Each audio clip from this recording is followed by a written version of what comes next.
Hey everybody, welcome to SMG Viewers Comments, episode 97. We're slowly but surely crawling our way up to that magic 200,000 subscriber mark.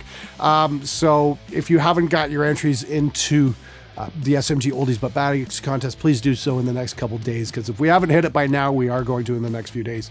I'm shooting this a few days ahead of time because I'm in LA right now at this time, so I will be hanging out there. So if you see me on the streets around LA or Hollywood or whatnot or Burbank, yeah, it is me, so come say hi. Holy shit, it is Glenn! Unless you're a bass player, then yeah, you're just seeing things. All right, let's get right to it. Hey Glenn, so I just recently started following your channel and love the great info and advice you give. Keep it up, man. So here's my question. What would you recommend, or what advice can you give to someone playing with a Digitech RP500 through an acoustic lead G120 solid state amp? I'm basically looking for a decent heavy rhythm sound. I'm not much of a pedal guy and enjoy the multi-effects pedal. And seeing as 2 amps are expensive, I try to make do with what I have. Oh, you mean the big brother to this little piece of shit? Yeah. Okay, the multi-effects are cool, but if you're getting your distortion out of that, don't. You know, I remember years ago going into a guitar store in Detroit. You know, they had all this really amazing shit. This is before the internet even came along. You know, I was really anxious to try out all this Digitech stuff because I've been reading all the ads in the guitar magazines and whatnot, and I tried to plug in this multi-effector thing, and it had, you know, all these presets by all these rock stars, and I plugged in, and I'm just like, this thing sounds like shit. And generally, that's the case with most Digitech stuff. Not all, mind you. Some of the pedals are pretty cool. Look, a lot of the Digitech multi-effect stuff isn't really that great for distortion tones. Take a look at some of the Joyo pedals, you know, the distortion pedals or the overdrive pedals, that kind of thing, because they're dirt cheap. They go for about $35 US on Thomann. There, I'll put some links in the description below. There's a whole whack of them you can try out. I'd say start there with a couple of distortion pedals. That might be exactly what you're looking for. Either that or grab one of the band amps like the Joyo Zombie, and even if you're not using the power section out of that, run that as a preamp. Take you know, the effects set and run that into your power amp, because that's got an amazing distortion sound on it. It's definitely worth checking out. That being said, since you're new to the channel, all I can say is, hey, stick with it.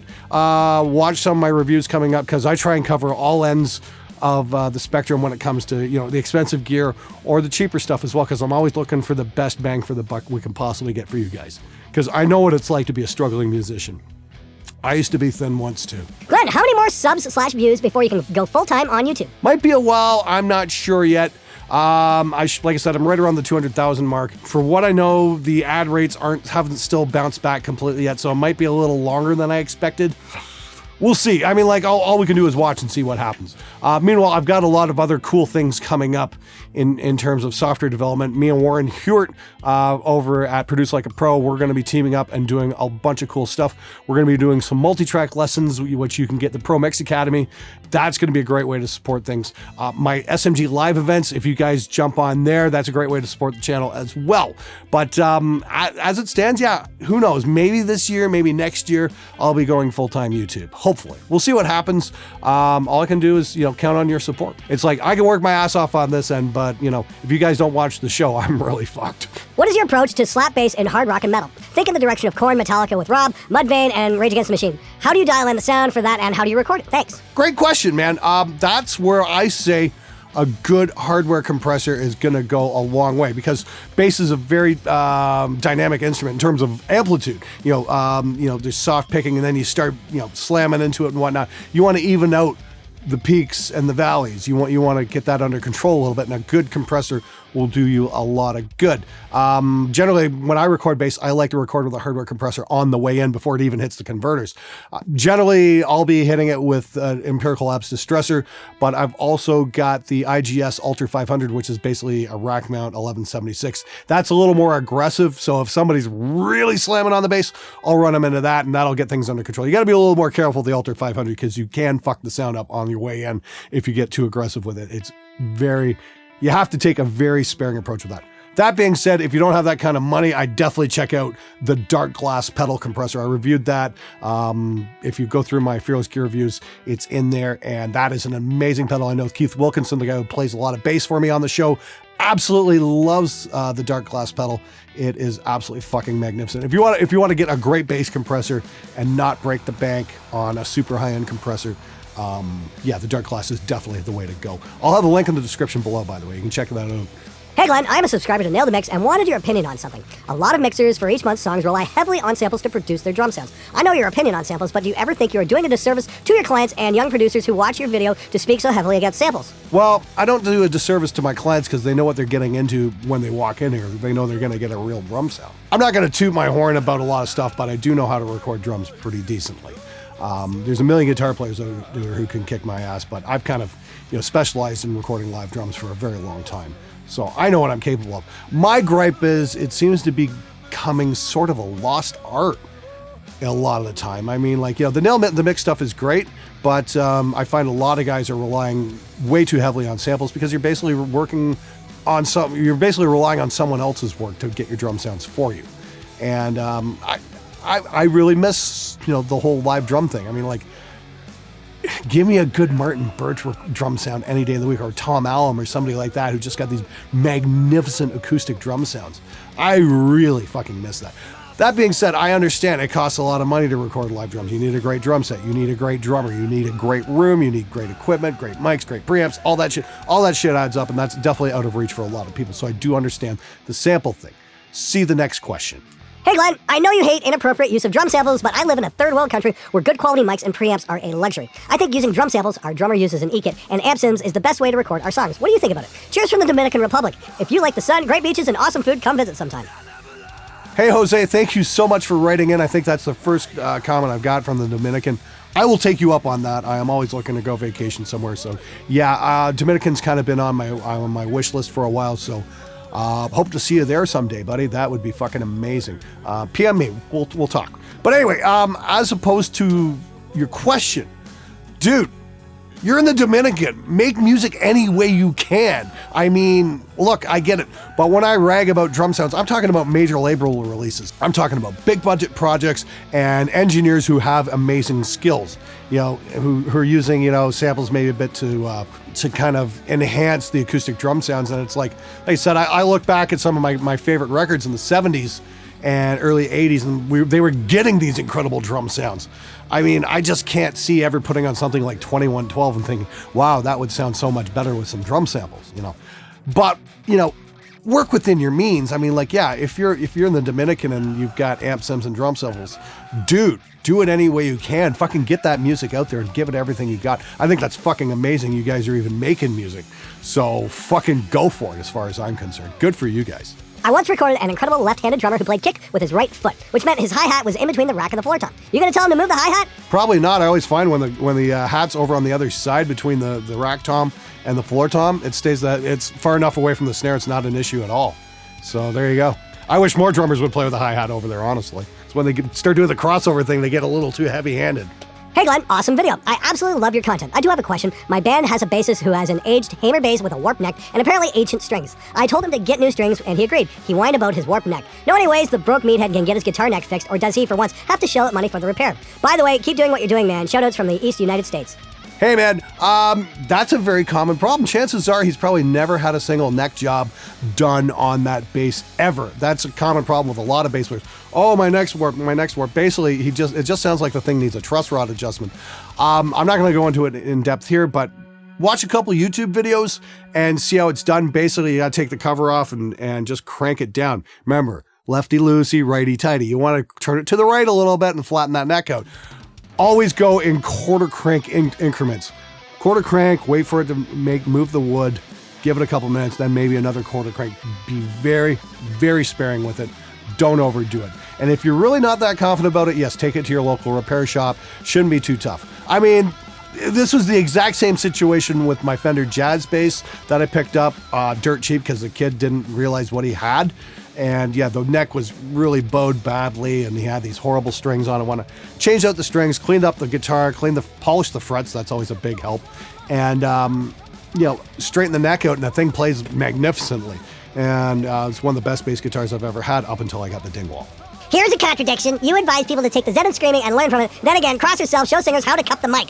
And what do you expect from people? Nothing personal. It's for the singer himself to learn the good stuff. And of course, throw away the shit. Love from Macedonia. Well, this is the thing. Melissa Cross is an amazing vocal coach. I love the Zen of screaming.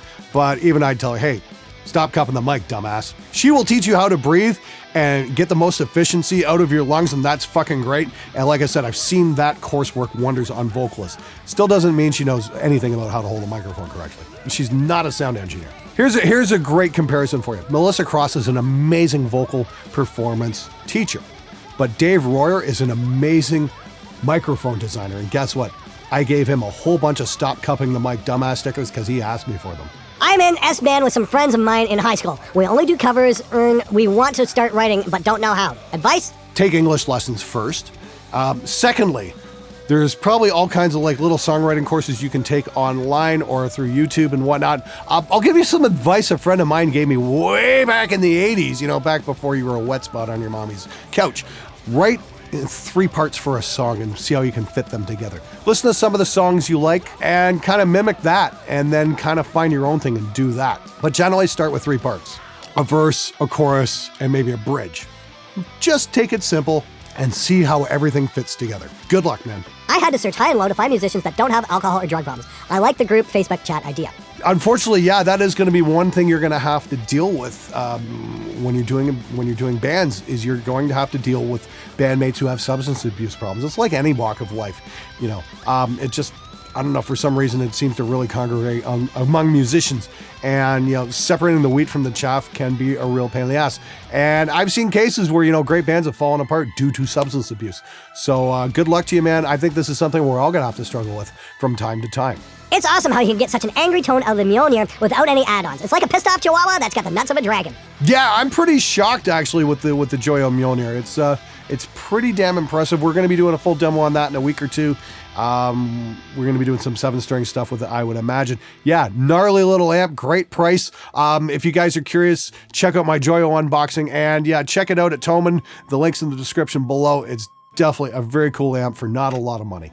Ever going to bring the Bases Lift shirt back? Maybe at some point if I get enough demand. You guys are going to have to let me know in the comments if you didn't get a Bases Lift shirt and you guys want to see it again. I will bring it back for maybe another 48-hour sale if possible. I'm starting to do the 48-hour things because it's a lot easier to keep track of everything instead of having to do everything, you know, at little increments all at the one time, because I got so much other crap going on. So yeah, it's going to be a lot more 48-hour shirt sales as we go along. But yes, if the demand's there, I will definitely bring them back. Please let me know if you guys would like to see it.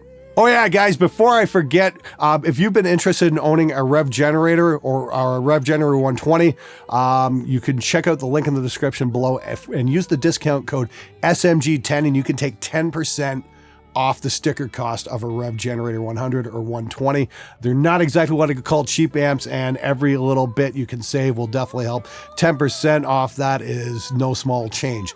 Definitely check it out if you've been interested. We've still got a couple discount codes left, but you better move quick because they're not going to last forever. Hey Glenn, I know we hear a lot about cheap musicians never wanting to pay engineers and producers for their work, and I've just thought of something. I know this might sound both crazy and stupid, but has there ever been such a thing as a female band member offering sex to the engineer instead of cash? I don't know if you've ever heard of any stories like that, but who's to say it wouldn't happen? So yeah, love the channel, by the way. Let me clear that up for you right now. No, it doesn't happen. Ever. Nobody ever wants to have sex with a nerdy recording guys. Trust me on this. It's certainly never happened in my career, or I've never actually heard of it either. My advice would be stop watching so much porno movies, or at least fast forward through the story parts. Nobody needs to watch that shit anyway. And even if it was offered, do you really want to stick it in that? I mean, like, you don't know where that shit's been. Glenn, please read, please. I'm 38 and a real fan of what you do, since I'm a musician myself. You were there in Germany at Tom and Music Store, Treppendorf. I live only 15 kilometers away from there. And when did I read you were there? The day after! How could I have known that the friggin' Canadian hangs around in my neighborhood? I would have given my left jewel ball for a fuck you, Glenn. Is there any chance you would return to Germany? First off, thanks so much for watching. I'm very sorry I didn't get a chance to meet you there. Had an amazing time at Tom and actually spent 2 days there, spent the night in Bamberg, just had an amazing time. Bamberg's a really cool town, by the way. We just had a blast there. Much thanks to Simeon and the whole gang at Toman for hosting me. That was very, very generous. And if I don't have my Toman video up right now, it will be out very soon. That being said, yes, I do plan on returning to Germany. I might be back in the fall. We've got some things in the works right now. Nothing definite yet, but if I do make it back, I will definitely let you guys know. And I had a wonderful time at Music Mess this year, so I do want to come back next year. It was definitely worth the trip to Frankfurt. I got to meet so many cool people. It was a wonderful experience. I didn't realize the show had so many fans in Germany. You guys were absolutely magnificent. I absolutely love Germany. I would love to come back. So if I do, I will let you know. Yeah, like I said, there's a lot of things going on in the planning stages right now. As soon as I know something, I'll let you know. Thanks again. You guys are awesome. So, if you had to choose between listening to a shitty recording of an awesome music or a perfect recording of a totally boring, mediocre music, what would you choose? The shitty recording wins hands down every single time. One of my absolute favorite cassettes to listen to in college was this Toronto band called Mud. They recorded like on this 4-track or an 8-track or something like that. It was a terrible recording. It was a terrible copy on a fucking cassette, and I listened on this shitty little Walkman. And you know what? It was great because the songs were amazing. They were kind of like a punk rock Weird Al Yankovic kind of thing, and they were hilarious. And I listened to this tape over and over and over and over again. Did I wish the recording quality was a little better? Sure. But you know what? It really didn't matter at the end of the day because the songs were awesome. And you guys out there who are recording, who are working your asses off to make better records, and worrying about gear and this and that and the other thing, your first concern should be make the best fucking songs you can, because at the end of the day, that's what's fucking important. Hey Glenn, what camera and microphone do you use for these videos? Both the image and audio quality are always stellar. All the best from Sweden. Right now I'm alternating between the Sony a7S Mark I and the a6500. I'm on the a7S right now.